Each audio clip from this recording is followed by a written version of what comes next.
Hello and welcome to all of you. आज हम लोग एनसीईआरटी बुक क्लास 6 मैथमेटिक्स का चैप्टर 1 का ये 7वां वीडियो पढ़ने जा रहे हैं। तो जहाँ तक हम पढ़ चुके थे उसके आगे आइए हम लोग स्टार्ट करते हैं। चैप्टर 1 का नेम है नोइंग आवर नंबर्स, यानी हमारी संख्याओं को जानना। तो इसके बारे में हमने बहुत कुछ पहले पढ़ चुके हैं, उसके आगे हम पढ़ना स्टार्ट करते हैं। तो आइए देखते हैं जहाँ तक हम पढ़ चुके थे उसके आगे। ये सब हमने देख लिया था। जो हमारा टॉपिक बचा था ये नीचे बचा हुआ था, इसके ऊपर का जो ये ट्राई दीज वगैरह है ये सब हमने कर लिया था। अब यहाँ पे आपको जो है नीचे जो ट्राई दीज दिया गया है इसको सॉल्व करना है। तो यहाँ पे देखिए एक जो है इस तरीके से दिया है आपको, थोड़ा सा आप इसमें देखिएगा। जो ये क्वेश्चन है ट्राई दीज का क्वेश्चन नंबर 1, इस क्वेश्चन को हम पहले रीड करते हैं। इस क्वेश्चन में क्या दिया गया है तो देखिए इसमें try these question number 1। A bus started its journey and reached different places with a speed of 60 km per hour.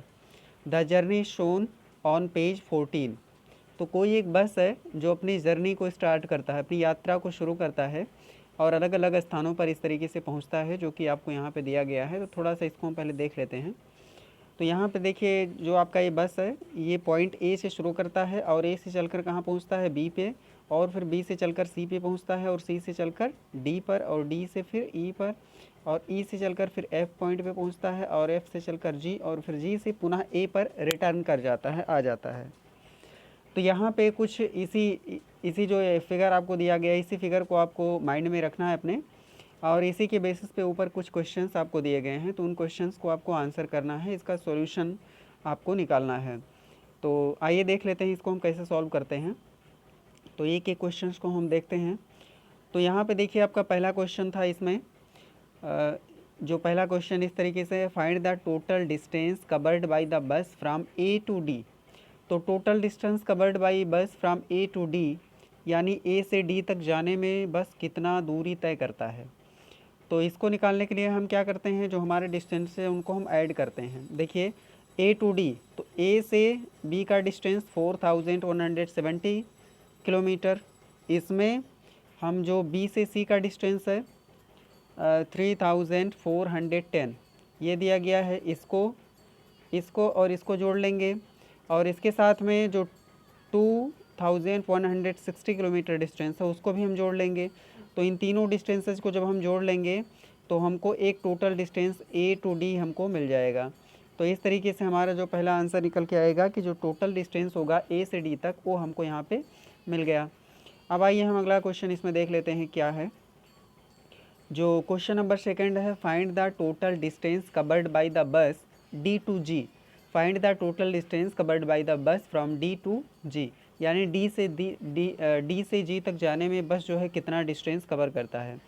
तो यहाँ पे हम देख लेते हैं डी से जी तक जाने में जो कवर किया गया डिस्टेंस है वो क्या होगा। तो पहले हम इसको देख लेते हैं। डी पॉइंट हमारा यहाँ पे है, डी से ई तक जाने में 8140 8140 किलोमीटर डिस्टेंस कवर करता है बस। और फिर ई से एफ तक जाने में जो हमारा बस है वो 4830 किलोमीटर डिस्टेंस कवर करता है। और फिर एफ से जी तक जाने में 2550 किलोमीटर डिस्टेंस कवर करता है। तो ए वाला डिस्टेंस जो इसमें दिया है 8140 और 4830 और यहाँ पे जो दिया गया है 2550 किलोमीटर, इन तीनों डिस्टेंसेस को जब हम प्लस कर लेंगे तो जो हमारा रिजल्ट आएगा वो डिस्टेंस हो जाएगा डी से जी तक का। तो डी से जी तक का जो डिस्टेंस है इस तरीके से हमको यहाँ पे मिल जाएगा और आप लोग इन तीनों को जोड़ करके सॉल्व करेंगे। अगला क्वेश्चन क्या है इसमें हम देख लेते हैं। अगला क्वेश्चन नंबर 3 आपको दिया गया है, find the total distance covered by the bus if it starts from A and returns back to A.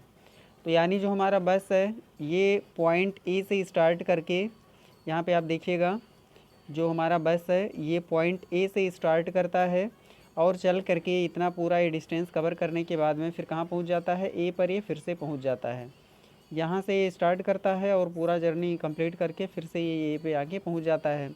तो टोटल डिस्टेंस जर्नी का जो है उसको निकालने के लिए हम क्या करेंगे, जितने डिस्टेंसेज हैं ए से बी के बीच का डिस्टेंस, ए से बी का डिस्टेंस, बी से सी का डिस्टेंस, सी से डी का डिस्टेंस, डी से ई का डिस्टेंस, ई से एफ का डिस्टेंस, एफ से जी का डिस्टेंस और जी से ए का डिस्टेंस, इन टोटल डिस्टेंसेज को हम ऐड कर लेंगे और इस तरीके से हम इसको निकाल लेंगे। लेकिन हम टोटल डिस्टेंसेस को ऐड नहीं करेंगे। क्यों? क्योंकि हमने जो हमारा पहला क्वेश्चन था उसमें हमने ए से डी तक का डिस्टेंस निकाल लिया है।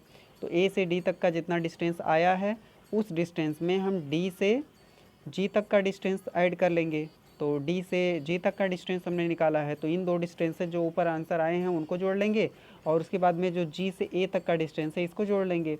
तो इस तरीके से हमारा जो टोटल जर्नी का डिस्टेंस रिटर्न करने पर यानी ए से चलने पे बस ए पे जब फिर से पहुंचते हैं तो टोटल डिस्टेंस इसका निकल आएगा। इसका सॉल्यूशन हम आपको सॉल्व करके दे देंगे। यहाँ पे थोड़ा सा हिंट दे रहे हैं ताकि आपको कुछ समझ में आ जाए। बाकी जब आप उसको सॉल्व करेंगे, जो आपको पेज हम सॉल्व करके देंगे, तो उससे आपका हो जाएगा। अगला देखिए क्वेश्चन नंबर 4 आपको दिया गया है, can you find the difference of distances from C to D and D to E. तो यहाँ पे आपको डिस्टेंसेज का डिफरेंस निकालना है। तो डिस्टेंसेज का डिफरेंस कैसे, सी टू डी और डी टू ई। तो यहाँ देखिए जो आपका सी से डी के बीच का डिस्टेंस है ये 2160 किलोमीटर का है और डी से ई का जो डिस्टेंस है ये आपका 8140 किलोमीटर डिस्टेंस है। तो 8140 बड़ा है और 2160 छोटा है। तो हम क्या करते हैं, जो इसका डिस्टेंस निकालना है तो 840 में से हम 2160 को घटा देते हैं और हमको ये डिफरेंस मिल जाता है। तो इस तरीके से ये भी हमारा सॉल्व हो जाएगा। अब हम जो अगला क्वेश्चन है उस पर आते हैं। क्वेश्चन नंबर 5 हमारा है, find out the time taken by the bus to reach A to B. तो ए से बी तक पहुंचने में बस को कितना समय लगता है उसको हमको निकालना है। सी से डी तक पहुंचने में कितना समय लगता है इसको निकालना है। ई से जी तक बस को पहुंचने में कितना टाइम लगता है ये हमको निकालना है। तो हम ये फार्मूला शायद आपको बताया गया होगा कि स्पीड इक्वल टू क्या होता है, स्पीड इक्वल टू होता है distance upon time. Speed equal to क्या होता है, डिस्टेंस अपॉन टाइम। तो जब आपको टाइम निकालना होता है तो टाइम के लिए भी एक फार्मूला होता है। वो टाइम हम कैसे निकालते हैं, टाइम निकालने के लिए हम निकालते हैं यहाँ पे टाइम इक्वल्स टू होता है डिस्टेंस अपॉन स्पीड। टाइम को कैसे निकालते हैं हम, डिस्टेंस अपॉन स्पीड से करते हैं। तो यानी ए से बी तक जाने में, जैसे यहाँ ए से बी तक, यहाँ देखिए लिखा है ए से बी तक बस को जाने में कितना टाइम लगेगा। तो यहाँ देखिए ए से बी के बीच का डिस्टेंस 4170 है। ए से बी का डिस्टेंस कितना है, 4170 है और बस की स्पीड हमको 60 किलोमीटर दी गई है। तो बस की स्पीड कितनी है, 60 किलोमीटर पर हावर दी गई है। तो 4170 को जब हम 60 से भाग दे देते हैं तो हमारा जो है टाइम निकल आता है। तो जो पहला वाला है इसके लिए हम टाइम निकालेंगे। तो टाइम कैसे निकल के आएगा, टाइम निकालने के लिए हम 4170 को डिवाइड करते हैं 60 से। तो जब इसको 60 से हम डिवाइड करेंगे तो हमारा रिज़ल्ट यहाँ पे आ जाएगा और उस तरीके से हम यहाँ पे जो इसका डिस्टेंस वो निकाल देंगे। तो 4170 को जब हम 60 से डिवाइड करते हैं तो इसका रिज़ल्ट आता है 69.5 हावर।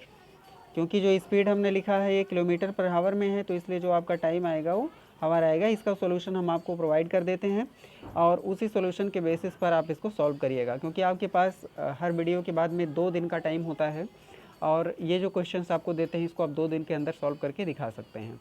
तो ये तो आपका हो गया। उसके बाद में देखिए रमन शॉप, रमन कोई लड़का है, उसकी एक दुकान है। तो उसके दुकान में देखिए थिंग्स और प्राइस एक टेबल बना के रखा है। तो सबसे पहले एप्पल लिखा हुआ है ₹40 पर केजी, यानी सेब जो है 40 रुपये प्रति किलोग्राम है। ऑरेंज 30 पर केजी और कॉम्स जो इसमें दिया है 3 फॉर 1 रुपीज़ 3 फॉर 1। तो 3 रुपये में एक मिलता है। और टूथ ब्रशेज, तो टूथ ब्रश जो होता है 10 फॉर 1 यानी 10 रुपये में एक मिलता है। पेंसिल्स जो होते हैं 1 रुपये में एक मिलती हैं। नोटबुक्स जो हैं 6 रुपये में एक मिलती हैं। और सोप केक्स यानी साबुन जो होता है, साबुन का टुकड़ा, वो 8 रुपये में एक मिलता है। The sale during the last year, तो पिछले साल इसने जो क्या कितना बेचा ये देखिए इसमें किलोग्राम में दिया गया है। तो ये आपको थोड़ा सा ध्यान देना है कि जो आपका एप्पल और ऑरेंज है इनको किलोग्राम में बेचा गया है, लेकिन जो हमारे कॉम्स हैं, कॉम मतलब कंघी होता है, तो कॉम्ब और टूथ ब्रश ये नंबर्स में दिए हैं। यानी यहाँ पे देखिए जो सेब कितना बेचा गया है, तो यहाँ 2457 2457 केजी। और ऑरेंज कितना बेचा गया है 3004 केजी। 3004 किलोग्राम बेचा गया। लेकिन पूछा जाए कंघी कितनी बेची गई है, कॉम्स कितने बेचे गए हैं, तो 22,760 कंघी बेची गई है और टूथब्रश जो है 25,360 बेचे गए हैं। तो ये इनकी संख्या दी गई है। तो इनको आप जब रीड करेंगे टेबल्स को, नोटबुक्स की संख्या और 100 केक्स की संख्या दी गई है, तो इसके बेसिस पर जब इसको यहाँ पे जो फिल इन द ब्लैंक्स हैं उसको आप बड़ी आसानी से जो है फिल कर पाएंगे। तो यहाँ देखिए, can you find the total weight of apples and oranges Raman sold last year. तो वेट ऑफ एप्पल्स जो आएगा ऊपर यहाँ पे लिखा गया है, टोटल वेट 2457, यहाँ लिखिएगा आप। 2057 लिखने के बाद उसके बेट ऑफ ऑरेंजेस लिखना है, तो बेट ऑफ ऑरेंजेस भी आपको दिया गया है 3004 किलोग्राम, यहाँ रखिएगा। और टोटल वेट दोनों को जोड़कर जो रिजल्ट आएगा उसको आप निकाल दीजिएगा।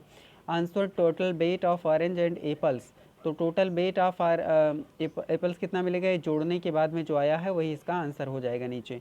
इसके बाद में can you find the total money Raman got by selling apples, तो एप्पल के बेचने से कितना पैसा उसको मिला, तो जितना जितना एप्पल इसने बेचा टोटल एप्पल और एक minute, can you find the total money Raman got by selling apples, तो इसने कितना एप्पल बेचा है, 2457 किलोग्राम एप्पल बेचा है और 1 किलोग्राम 40 रुपये में बिकता है।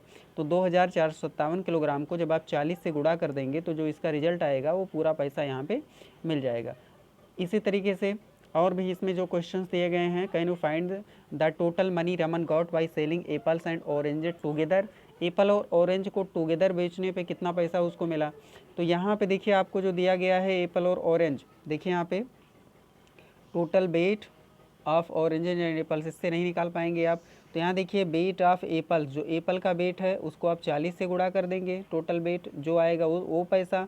उसके बाद वेट ऑफ ऑरेंजेज, जो ऑरेंज का वेट है वो जो भी 3004 किलोग्राम दिया है उसको आप 30 से गुणा कर देंगे, क्योंकि जो एप्पल है वो 40 रुपये पर किलो है, पर केजी है, और जो आपका ऑरेंज है वो 30 रुपीज़ पर केजी है। तो इसको आप गुणा करके जो यहाँ पैसा निकल के आएगी, इन दोनों पैसों को आप जोड़ दीजिएगा, तो जो रिजल्ट आएगा वही आपका उत्तर हो जाएगा कि ऑरेंज और एप्पल को बेचकर जो है कितना पैसा उसने निकाला इसमें।